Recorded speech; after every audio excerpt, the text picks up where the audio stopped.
Bonjour et ravi, c'est vraiment un plaisir de vous retrouver. Ça m'a manqué le week-end dernier. Donc la voix est revenue, presque. Donc on va faire un petit point sur les marchés. Beaucoup de choses à dire. Globalement, beaucoup de choses qu'on avait déjà dites, hein, et comme je le répète assez souvent, je ne crois pas que les événements, que ce soit le Covid ou la guerre en Ukraine, soient des déclencheurs de grandes tendances. Je pense que les grandes tendances étaient déjà là. Et pour celles et ceux qui suivaient la chaîne ou les articles déjà depuis avant le Covid, j'avais écrit énormément de choses dès 2019. Et je pense que Covid et la guerre en Ukraine sont pour moi des accélérateurs de ces grandes tendances de fond qui étaient déjà un petit peu sous l'eau et qui du coup sont en train d'être accélérées. La guerre en Ukraine, et donc je pense qu'il faut partager les choses. Il faut faire attention parce que c'est dans ces moments-là où on s'en mêle les pinceaux et évidemment, on va pouvoir dire que le marché fait n'importe quoi, que c'est n'importe quoi, que ça ne tient sur rien, etc.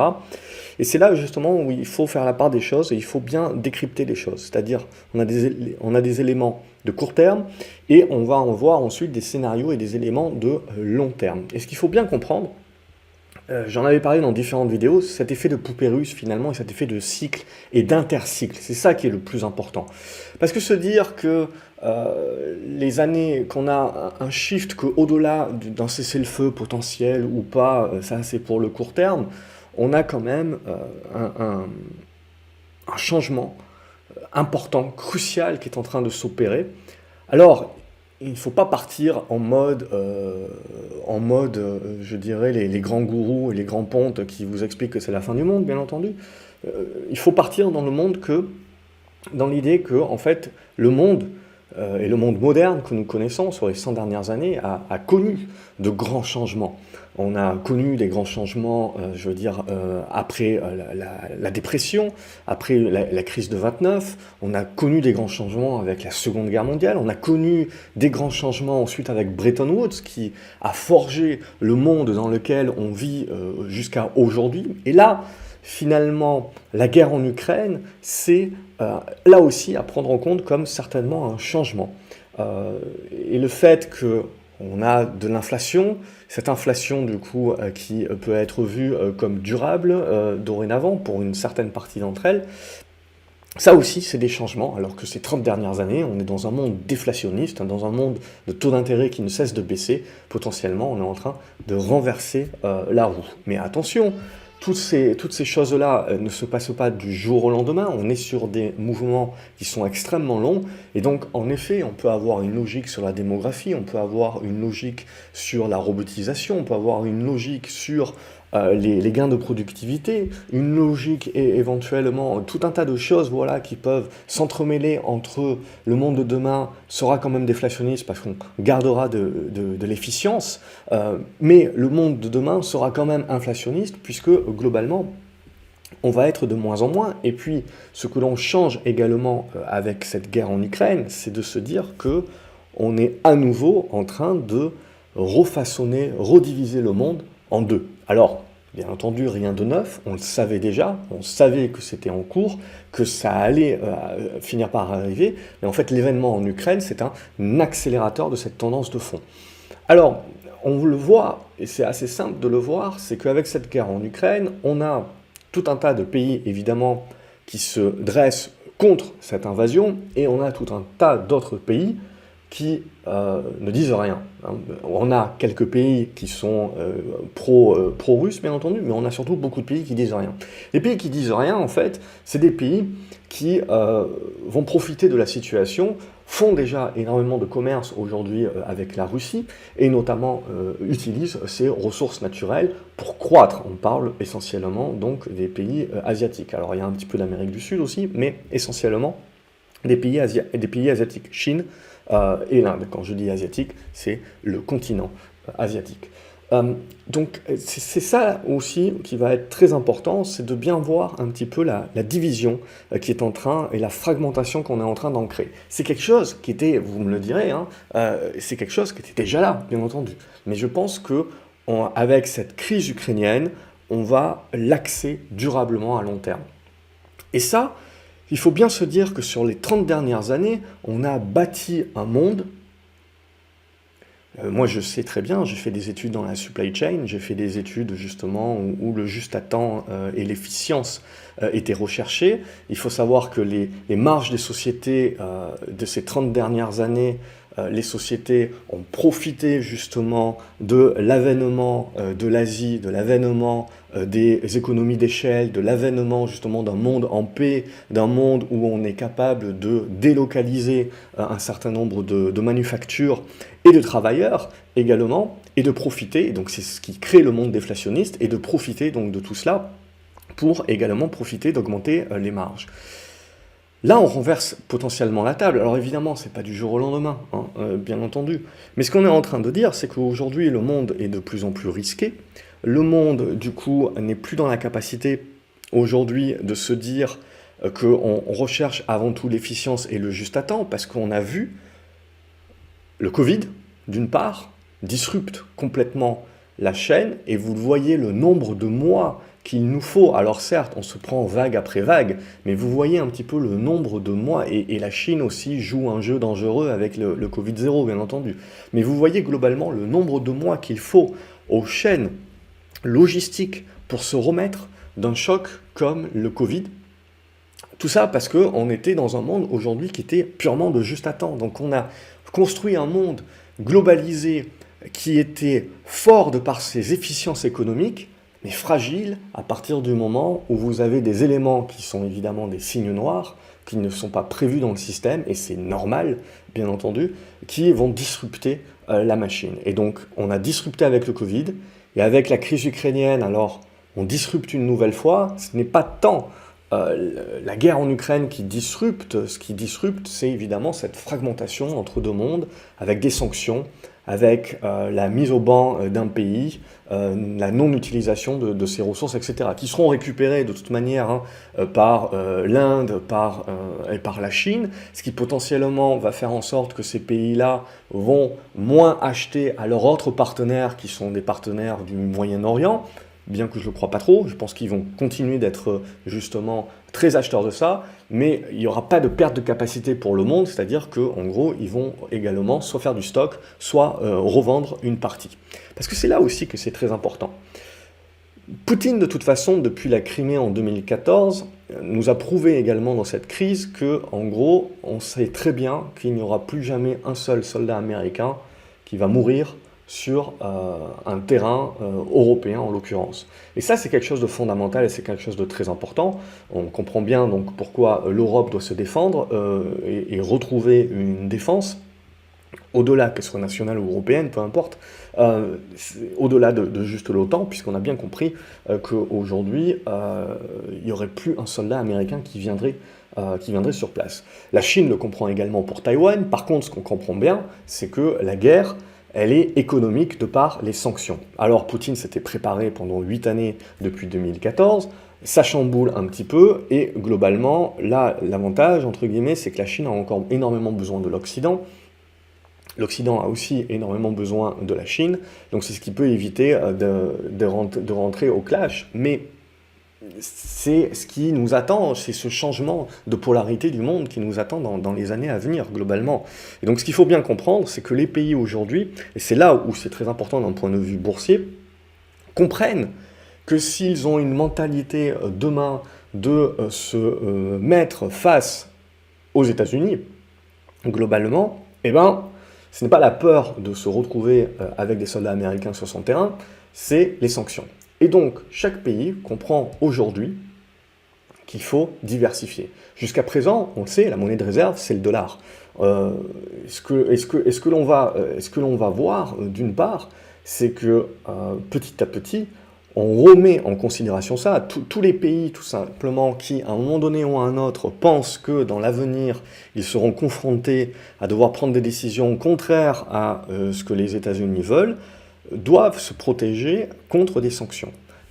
Pour se protéger contre ces sanctions, c'est assez simple. On voit notamment qu'une arme précise, c'est qu'on se fait complètement geler toutes ces réserves de change.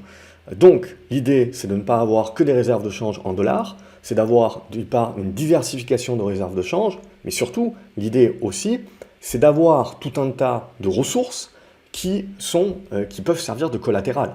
Ces ressources, c'est de l'or, on le voit. Alors, certains incluront le Bitcoin, mais je ne veux pas l'inclure, mais c'est toutes les ressources minières, toutes les ressources de matières premières également qui peuvent servir d'autant de collatéral.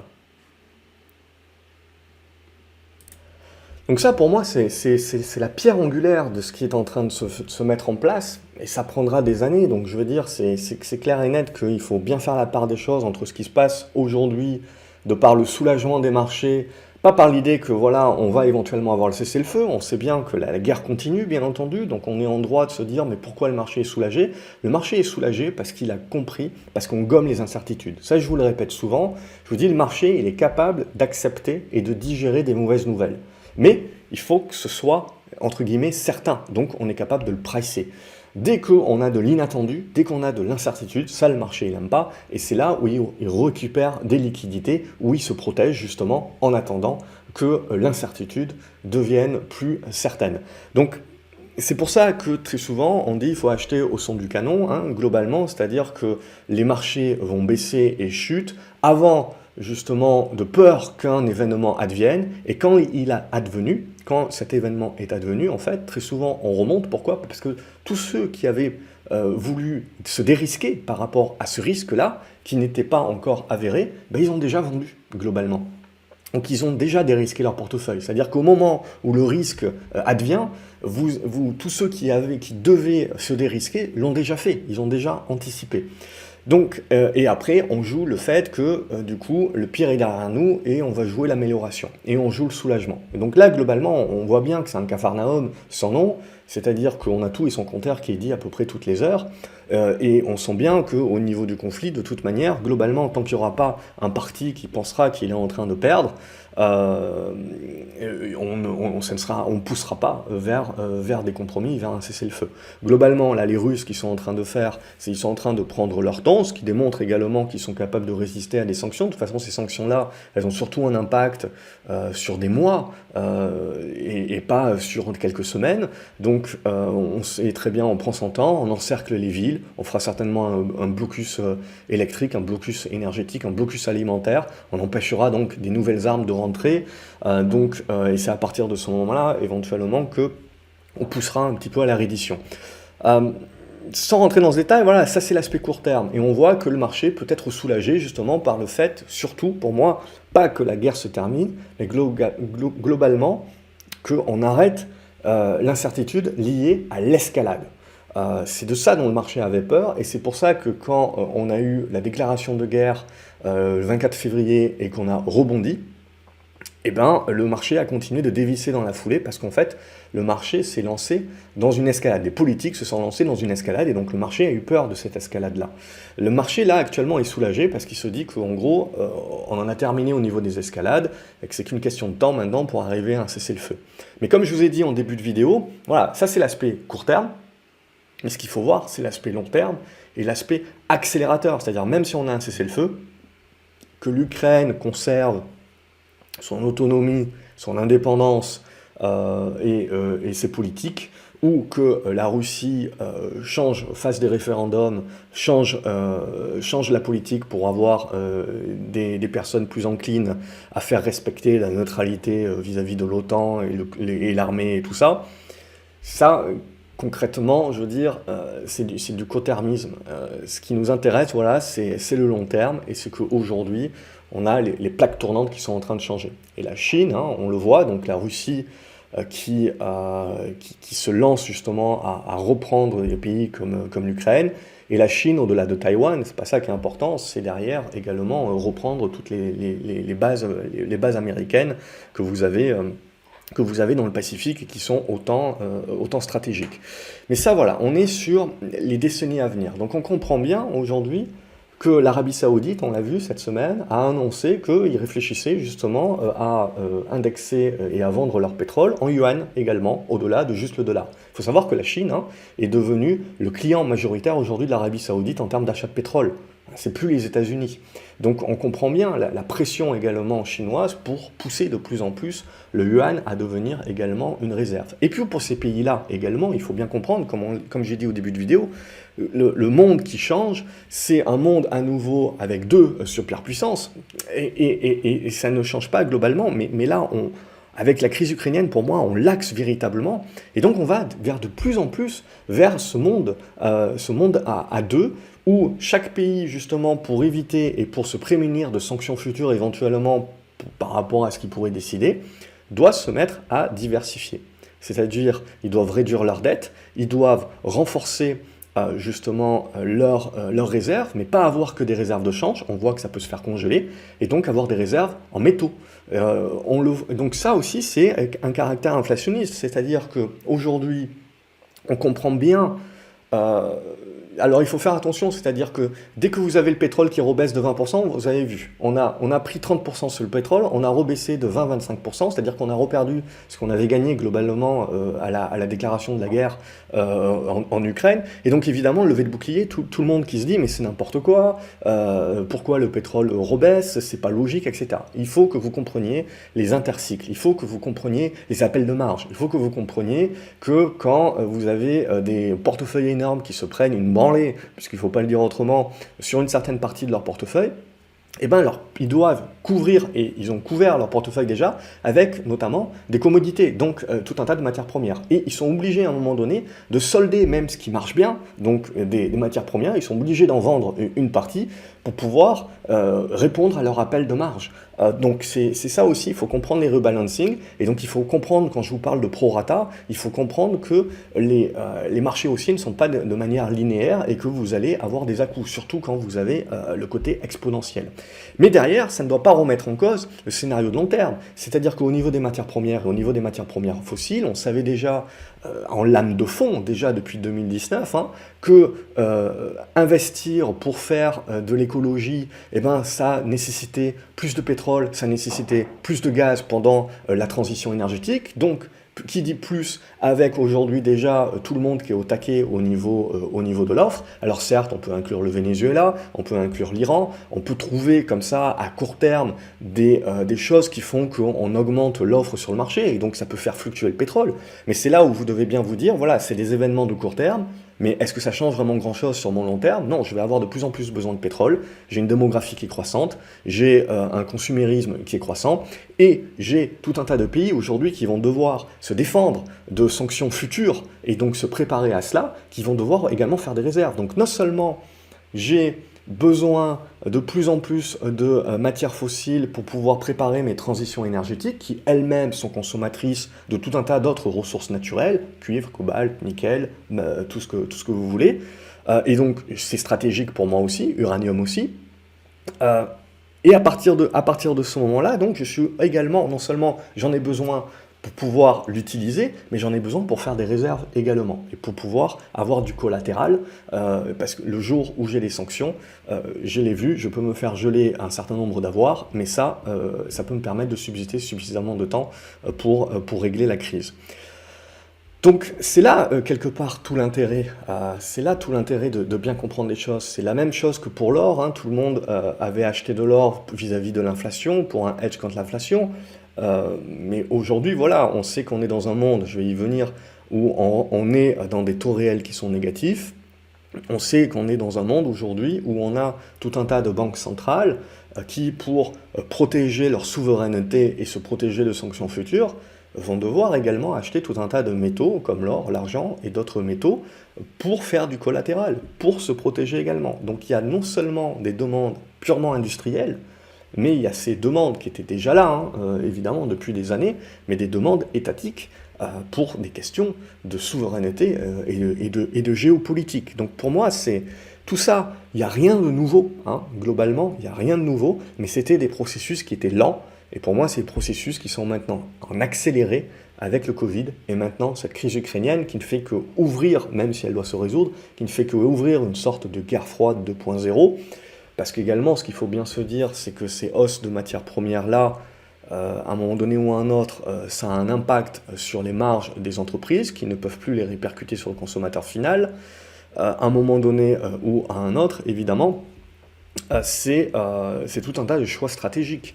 Comme je vous l'ai dit, on a globalisé le monde pendant 30 ans, et donc maintenant également, ce changement-là, ce changement de cap, c'est également de la relocalisation. Alors, on ne va pas dire que le monde globalisé est mort, c'est-à-dire que si vous prenez un indice de 100 de globalisation, la relocalisation de fait de la géopolitique, des risques, etc., puisqu'on marchait en flux tendu et on voit bien les problématiques, c'est-à-dire que les entreprises maintenant, par crainte, vont devoir doubler leur manufacture, vont devoir diversifier justement leurs usines, leur approvisionnement, vont devoir, c'est-à-dire tout ce qu'on a fait pendant 30 ans pour tendre vers de l'efficience, tendre vers de la réduction des coûts, et bien tout ça est remis en cause aujourd'hui de par les risques inhérents à ces ruptures de chaîne. Et donc c'est du stock, c'est justement des doublements de capacité. On le voit lorsqu'on parle d'une indépendance énergétique en Europe. D'une part, ça ne se fait pas du jour au lendemain, on en avait déjà parlé.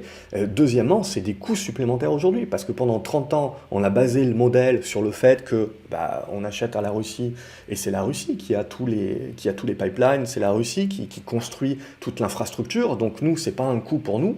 Et bien là, on se retrouve aujourd'hui à se dire, on est obligé de doubler les infrastructures, donc de rajouter des coûts supplémentaires. Alors certes, c'est intéressant pour le travail, c'est intéressant pour les entreprises, mais c'est là aussi où c'est intéressant pour bien comprendre ce qui se passe au niveau des banques centrales.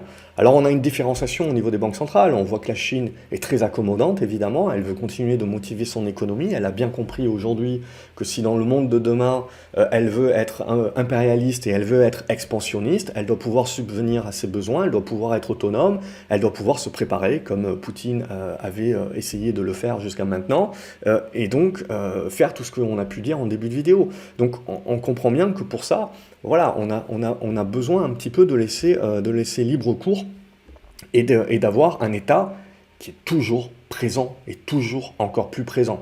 Mais après, c'est vrai pour l'Occident aussi. On est aujourd'hui dans un monde, de toute façon, et c'était une lame de fond qui était déjà en place depuis des années, mais on ne fait que la renforcer. On est dans un monde aujourd'hui qui est de plus en plus interventionniste. Donc au niveau de la Banque Centrale Européenne, on va devoir se battre contre la stagflation. La grosse problématique de la Banque Centrale Européenne, c'est que elle peut pas se battre contre l'inflation. Vous avez plus de la moitié de l'inflation qui est une inflation qui est importée, puisque c'est une inflation énergétique, et l'énergie, on ne fait que l'importer. Donc à partir de ce moment-là, même si vous relevez les taux de la BCE, ça n'a absolument aucun impact. Par contre, ça va tuer le peu de croissance qu'on a, vous revenez à une croissance molle, et on commence évidemment à sortir de gros mots qui est la stagflation. Les États-Unis, ils sont un petit peu mieux lotis, évidemment, puisque eux, ils sont autonomes sur pas mal de choses. La crise alimentaire, la crise énergétique, ils sont beaucoup plus autonomes que ça, donc pour eux, c'est beaucoup plus facile évidemment de dire et de pousser à l'escalade actuellement en Russie.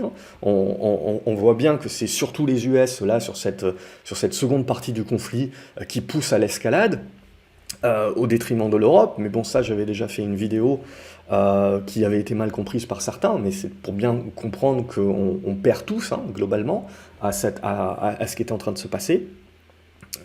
Et donc tout ça, évidemment, ce sont des éléments qui, pour le long terme, sont des éléments supplémentaires d'inflation, des coûts supplémentaires, des infrastructures supplémentaires, et tout ça, il va falloir le financer. Alors, pour celles et ceux qui suivent, depuis 3 ans, j'avais expliqué que, pour moi, tout ce qui était en train de se passer, tout le monde parle des années 70, mais pour moi, tout ce qui est en train de se passer, c'est de l'économie de guerre. Et on avait...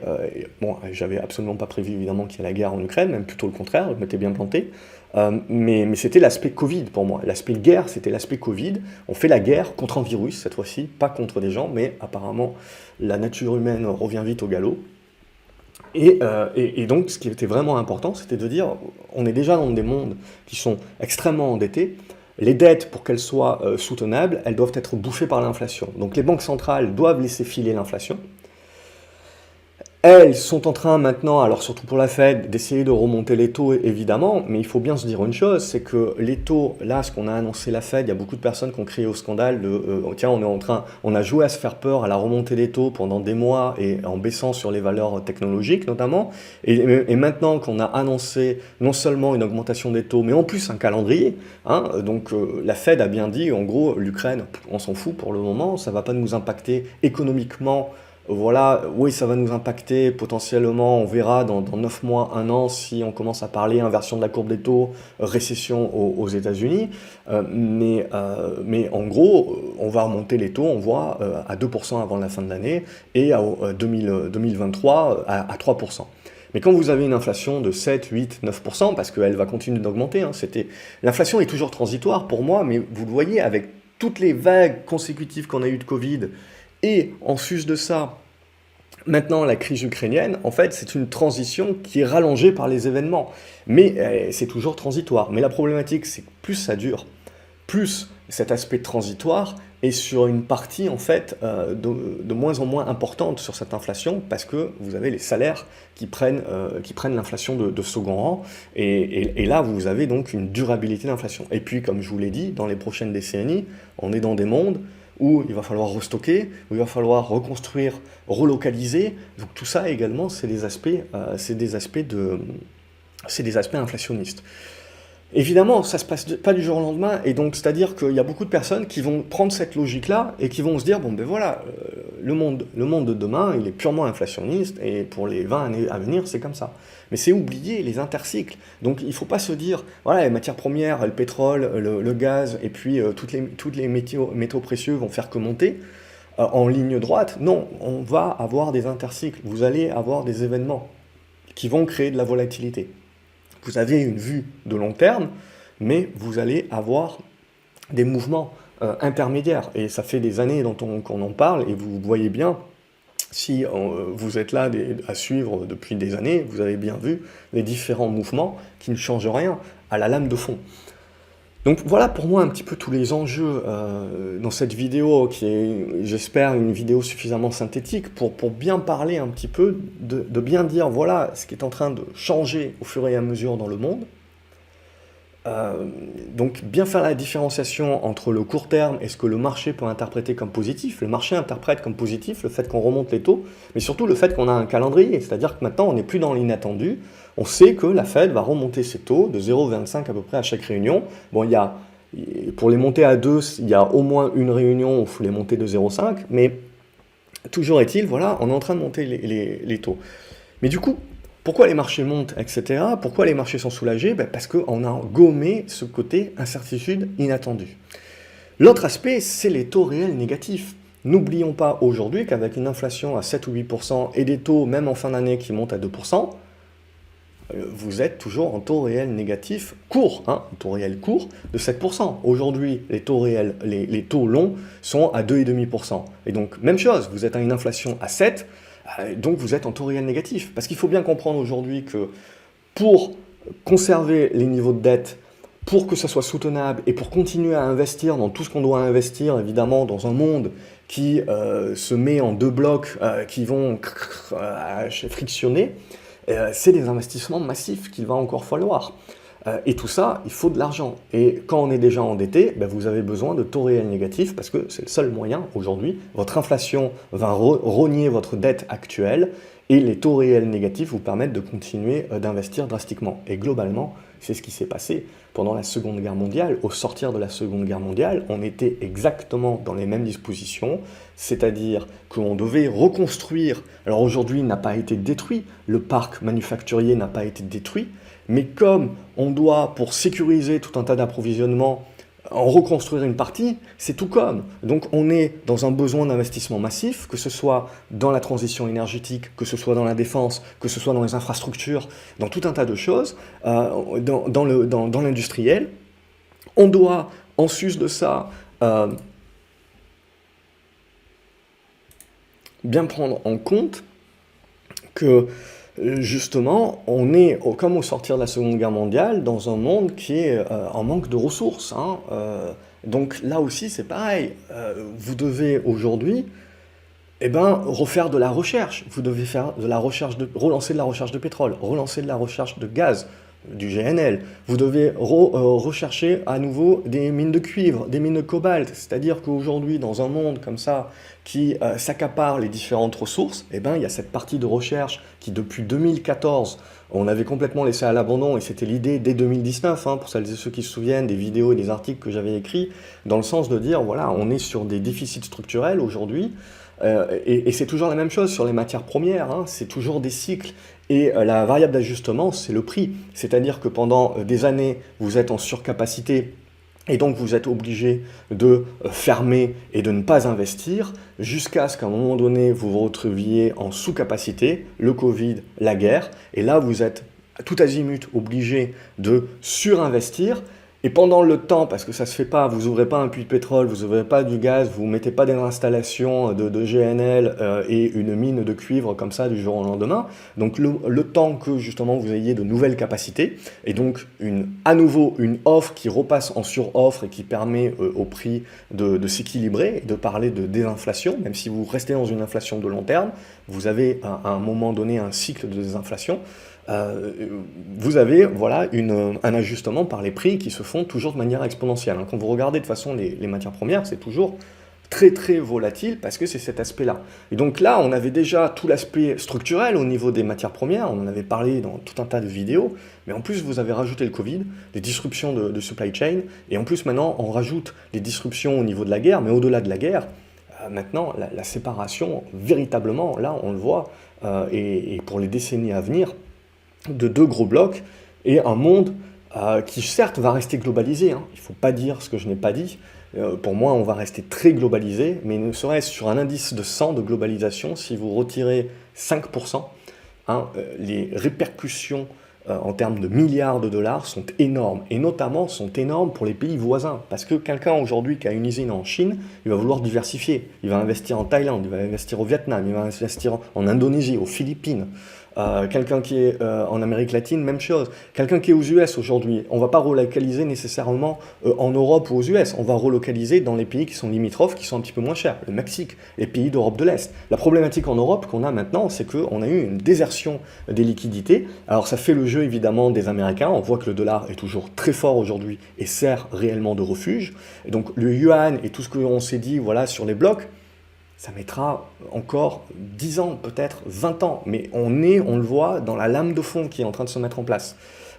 Globalement, au niveau des US, on voit que le dollar reste très fort. Et l'Europe, pour moi, est une nouvelle fois la grande perdante, puisqu'on se retrouve aujourd'hui avec éventuellement une stagflation au coin de la figure. Et puis l'Europe de l'Est, qui était la locomotive de la croissance européenne depuis des années, va avoir du mal aujourd'hui à attirer à nouveau les investisseurs, puisque même si on arrive à un cessez-le-feu en Ukraine, hein, ce que je souhaite le plus rapidement possible, évidemment, pour sauver des vies humaines, c'est ça le plus important, on va rester dans un conflit. On va rester dans un conflit. Et qu'on se le dise, hein, voilà, on peut souhaiter en effet que Poutine parte, mais la problématique c'est toujours la même, c'est que vous savez ce que vous avez là actuellement, on sait à qui on a affaire.